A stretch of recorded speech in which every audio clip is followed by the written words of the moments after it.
Bonjour à tous et bienvenue sur la tribune de Coruscant pour cette nouvelle vidéo de review dans laquelle je vais vous parler du troisième et dernier tome de la trilogie Throne l'Ascendance qui s'intitule Moindre Mal ou Lesser Evil en VO. Comme d'habitude, je vais faire deux parties, une première dans laquelle je vais donner mon avis global sans spoilers, puis une seconde où j'irai bien plus en détail avec des spoilers cette fois-ci. Il s'agit donc, comme je l'ai rappelé, du dernier tome qui conclut cette trilogie qui se déroule dans l'Ascendance Chiss, donc bien loin de la galaxie connue de Star Wars, et qui est bien évidemment écrit par Timothy Zahn, qui a créé le personnage de Thrawn dès 1991 dans L'Héritier de l'Empire. Alors pour ce qui est de mon avis global sur ce tome-là ainsi que toute la trilogie, je trouve que c'est vraiment le meilleur des trois. J'avais beaucoup aimé le tout premier roman, le second était un petit peu en deçà mais était quand même de bonne qualité. Là on a vraiment droit à une conclusion digne de ce nom, un très très bon roman pour clôturer cette trilogie, avec justement des éléments qui ont été bien présentés dans les deux précédents tomes qui sont réutilisés ici. Voilà, on a une bonne écriture je trouve sur le plan de la trilogie en elle-même, puisque Zahn a commencé ses romans sur Throne dans l'univers canon avec une première trilogie, la trilogie impériale, alors que le terme de trilogie pour la trilogie impériale elle est quand même assez... c'est pas la trilogie la plus construite, on va dire, c'est 3 romans sur Throne pendant la période de l'Empire. Plutôt que vraiment une trilogie sur Throne, là, ici, on a vraiment une histoire en 3 actes, alors que la trilogie impériale, c'était quand même des histoires assez déconnectées les unes des autres, même s'il y avait des, les Grisques, etc., il y avait des liens quand même entre les 3 romans, mais c'est pas travaillé comme l'Ascendance, vraiment là, qui est une trilogie du début jusqu'à la fin, on peut dire. Une histoire qui est très complète, hein, d'ailleurs, puisque voilà... C'est l'édition en VO du coup de Lesser Evil, de Moindre Mal. C'est le plus gros roman adulte Star Wars qui soit sorti. Donc voilà. C'est une histoire très très dense, il y a beaucoup de choses encore une fois. Contrairement aux deux, je trouvais, où il y avait vraiment certains passages quand même qui étaient un peu moins intéressants. Là vraiment il y a tout qui est vraiment très très bien, toutes les résolutions de l'intrigue par rapport au Grisque, par rapport à Jixtus, tout ce qui est dans les flashbacks aussi, les souvenirs de Thrawn avec son frère Thrace, toute la trame qui est dans les souvenirs qui est vraiment très intéressante aussi, j'irai bien plus en détail dans la partie avec spoil, mais qui est très importante, aussi bien pour l'histoire de Thrawn que pour l'histoire de l'Ascendance Chiss en général.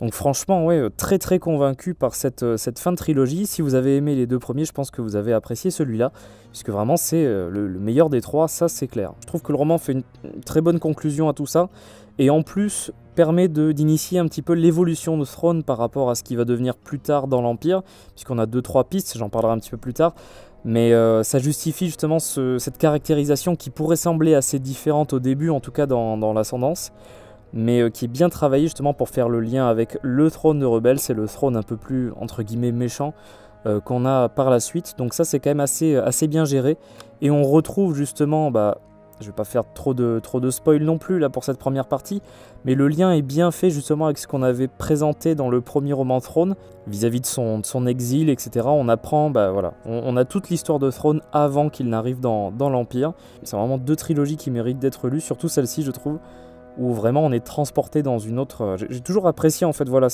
dans cette trilogie-là, d'être vraiment ailleurs, dans une civilisation vraiment à part, très différente. La première chose d'ailleurs que je me suis dit en finissant Moindre Mal, c'est que j'avais juste une seule envie, c'est de reprendre juste Moindre Mal, ou toute la trilogie d'ailleurs dans son ensemble, puisque j'avais vraiment pas envie de laisser tomber l'Ascendance, et j'espère qu'on aura d'autres histoires, puisqu'il y a plein de choses qui sont mentionnées par-ci par-là par rapport à l'histoire de l'Ascendance Chiss, surtout que la menace des Grisques à l'époque impériale est toujours présente, donc il y a plein de choses à raconter, et d'ailleurs c'est ce que nous avait dit Zahn dans l'interview qu'on avait pu faire avec lui l'an dernier à la génération Star Wars et science-fiction. Il y a plein de choses à raconter encore sur l'Ascendance, donc j'espère qu'on aura droit à d'autres romans, mais pas forcément sur Throne, mais à propos de l'Ascendance, à propos de certains personnages. Je pense par exemple à Chiri, Thalias, etc. Ou même par exemple, puisqu'on en parle vite fait, mais c'était déjà dans Chaos Croissant si je me souviens bien, on nous mentionne que les Chiss ils ont participé aux anciennes guerres entre les Sith et la République. Donc vous voyez, il y a plein de choses à raconter. On a relativement assez peu d'informations sur les Chiss qui sont assez bien racontées d'ailleurs dans Timelines, où vraiment on a 2 pages entières sur l'histoire des Chiss et de Throne, mais il y a vraiment beaucoup de choses à raconter sur ce peuple-là, sur ce chaos justement des régions inconnues. Donc franchement c'est un très très joli terrain de jeu pour raconter des histoires comme ça, et j'espère que Zahn aura l'opportunité de nous en raconter un peu plus dans le futur roman sur l'ascendance. Donc voilà, je pense que vous avez compris, j'ai beaucoup apprécié ce 3e tome et cette trilogie dans son ensemble. Je pense que ça va être difficile d'en dire plus dans une partie sans spoilers, donc à partir de maintenant, je vais commencer la partie avec spoil où j'irai bien plus en détail sur tout ce qu'il y a à dire dans ce roman-là. Et d'ailleurs, pour tout ce qu'il y a à dire, je pense que ça va être très difficile d'être exhaustif. Il y a tellement de choses, il y a tellement d'histoires, il y a tellement d'éléments que je pense que j'oublierai certains trucs, ça c'est clair. Mais je vais essayer de faire un recap de ce que j'ai apprécié, de ce que j'ai remarqué justement dans ce roman-là, qui sont vraiment très très bons. Autant commencer peut-être par l'intrigue du présent, où justement on nous reprend tout ce qui avait été mis en place par les précédents tomes. On a vraiment la Maegis qui devient assez importante. J'ai beaucoup aimé par exemple toute l'intrigue avec l'enquête en fait de Thalias et Chiri sur les Skywalkers, comment ça marche, qui va mener même jusqu'à la découverte de Borica, donc qui est la sœur de Thrawn, qui était elle-même une Skywalker, et on se rend compte qu'il y a tout un programme pour leur effacer la mémoire. Enfin, c'est assez cruel tout ça, et j'ai bien aimé justement toute cette partie-là de l'intrigue. Moi j'ai l'impression qu'il y a encore des choses à raconter par exemple par rapport à cette trame-là, donc ce serait cool d'en savoir plus, mais franchement là c'était un des éléments importants. J'ai beaucoup aimé cette scène justement où il retrouve Borica, donc c'est une trame assez intéressante. On assiste du coup, ça y est en fait, si je vais très vite, à la défaite finale de Jixtus, donc pas des Grisques mais de Jixtus, dont le plan échoue puisqu'il y a toute une histoire avec des hologrammes qui sont trafiqués pour encore une fois là, ça y est. Ils y vont franchement, c'est les Grisques qui attaquent. Là, dans les tomes précédents, c'était on utilise des civilisations tierces justement pour attaquer les Chiss. Mais là, voilà, c'est bon, les Grisques qui vont. Mais le plan final de Jixtus échoue, grâce à Thrawn évidemment. Mais j'ai beaucoup aimé justement tout l'affrontement qui a lieu justement sur Sunrise, donc cette planète-là qui est dont est originaire la Maegis d'ailleurs.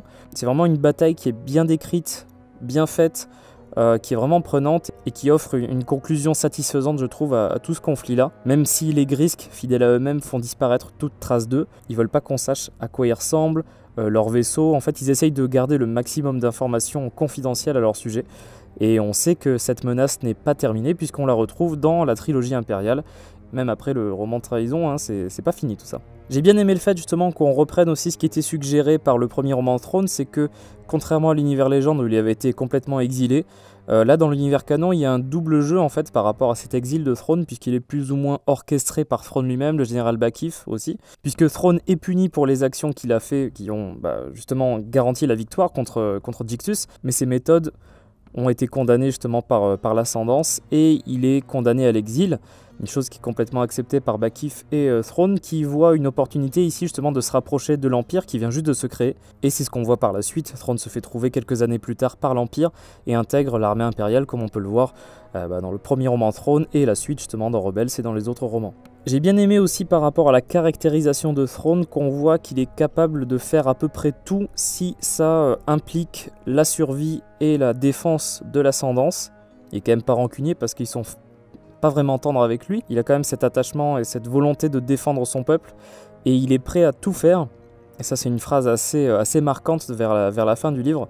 Il est vraiment capable de tout faire pour défendre l'ascendance, et je vois en ça la justification, si vous voulez, de son implication dans l'Empire. Il est prêt à faire les pires choses si jamais ça veut dire que les Chiss vont survivre et vont être protégés par lui. Ce qui justifie justement tout ce qui se passe, hein, et même son côté, je m'engage pleinement dans l'Empire, qui représente justement un soutien important, et la restauration éventuelle de l'Empire qui ramènerait un allié de poids par rapport à l'ascendance, comme on peut le voir plus tard dans Ahsoka. Donc à voir comment ça va être géré par la suite, d'ailleurs dans le côté audiovisuel, mais je trouve que les romans parviennent à expliquer c'est pas vraiment un changement d'ailleurs, puisqu'il a toujours été plus ou moins prêt à tout faire pour défendre son peuple, mais c'est une bonne explication pour montrer que Throne est capable de rejoindre l'Empire et justement être capable de participer à un régime aussi autoritaire, aussi méchant, quoi. Donc voilà, c'est quand même une bonne justification, une bonne explication de tout ce trait de personnage qui pouvait passer un peu mal par rapport à la caractérisation qu'on a justement dans toute cette trilogie-là. Ça semblait bizarre justement d'un personnage aussi quand même assez bon au final, qui est pas forcément mauvais, en tout cas dans ces romans-là, comment ça se fait qu'il puisse aller dans un régime impérial. Je trouve que c'est quand même assez, ça passe bien, c'est quand même assez bien justifié. Après c'est toute une leçon aussi sur le fait que la société Chiss est très fermée, très centrée sur elle-même, et rejette de côté en fait les autres civilisations, et ce côté justement d'aller vers les autres, puisque là en fait à la fin, quand les aliens qui vivent dans le chaos qui environne en fait l'ascendance, ils voient d'un côté il y a les Chiss, d'un côté il y a les Grisks, et c'est en ça que ça donne le titre du roman d'ailleurs, puisque c'est le moindre mal. L'ascendance c'est vraiment le moindre mal par rapport aux Grisks, qui sont encore pires en fait que les Chiss. Donc ce côté, faut s'ouvrir justement aux autres civilisations, pas les rejeter. C'est quand même assez bien traité, et c'est ce qui permet justement l'alliance de tous ces aliens-là aussi, qui participent à la défaite, hein, en tout cas temporaire, des Grisks à la fin de ce roman-là. Ce que j'ai vraiment beaucoup apprécié aussi, c'est d'en voir beaucoup plus sur le personnage de Thras, qui est un personnage très important dans le roman Vol vers l'infini, qui est juste là d'ailleurs, qui est bien évidemment dans l'univers légende, et la mort de Thras était déjà mentionné dès le tout premier tome dans Chaos Croissant, et j'étais un petit peu resté un peu bête, je me disais merde, il est mort, mais du coup c'est un événement qui se passe avant, comme dans Outbound Flight d'ailleurs, et j'ai beaucoup aimé retrouver par rapport à tous les souvenirs de Thrawn et de Thras, justement toute leur relation, et dès le début, d'ailleurs, dans les premières scènes, on commence à mentionner tout un truc par rapport à une ancienne patriarche de la famille Meth, dont je vais reparler un petit peu par rapport à une arme un peu spéciale, mais on voit déjà le début de l'amitié qui va donner vraiment une relation très très proche entre Thras et Thrawn, et j'ai beaucoup aimé justement, c'est ce duo vraiment de choc on va dire, puisqu'il y en a vraiment un qui est très très à l'aise, qui est très très bon pour la tactique, tactique militaire, stratégie, tandis que Thras c'est vraiment le politicien par excellence, et on le sait depuis le début, ce qui manque à Thrawn c'est le côté politique qui était amené par Thras. Et c'était un duo qui marchait très très bien, mais malheureusement on voit justement dans les derniers moments, dans les derniers souvenirs, la mort de Thras. Et d'ailleurs c'est le moment pour Zan de faire une énorme référence à son ancien roman Vol vers l'infini, puisqu'en fait on reprend d'une façon un petit peu floue on va dire, puisqu'on évite de mentionner certaines choses. Par exemple il y a un personnage qui n'est pas nommé mais qui est clairement Lorana, une Jedi qui apparaît dans Vol vers l'infini. Mais on assiste tout simplement à la même scène pour la mort de Thras, même les dialogues sont repris quasiment tels quels.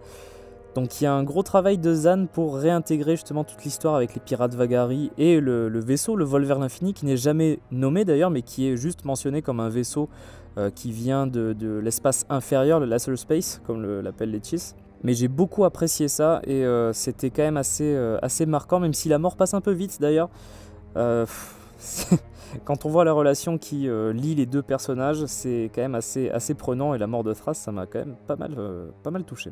Très intéressant aussi par rapport à tous ces souvenirs-là, c'est toute l'histoire de la famille Stybla, qui était en fait la famille régnante. Avant qu'il y en ait plusieurs, justement, c'était la famille qui dirigeait l'ascendance. Et il y a toute cette histoire très intéressante aussi de Starflash, donc une arme surpuissante qui a été trouvée par les Stybla et qui a été utilisée lorsque l'ascendance était totalement attaquée. Il n'y avait plus que Chila à défendre. Et il y a 20 membres de la famille Meth qui sont montés à bord de ce Starflash pour actionner cette arme. Et on découvre aussi, grâce à ces souvenirs, que c'est la raison pour laquelle le soleil de Chila est complètement en décrépitude, et qui a mené justement à toute cette transformation de la planète natale des Chiss, dont on voit déjà les résultats en fait précédemment dans Chaos Croissant et tout ça. On a vraiment l'histoire de Chila, de son soleil, qui nous sont révélés ici via cette histoire de Starflash.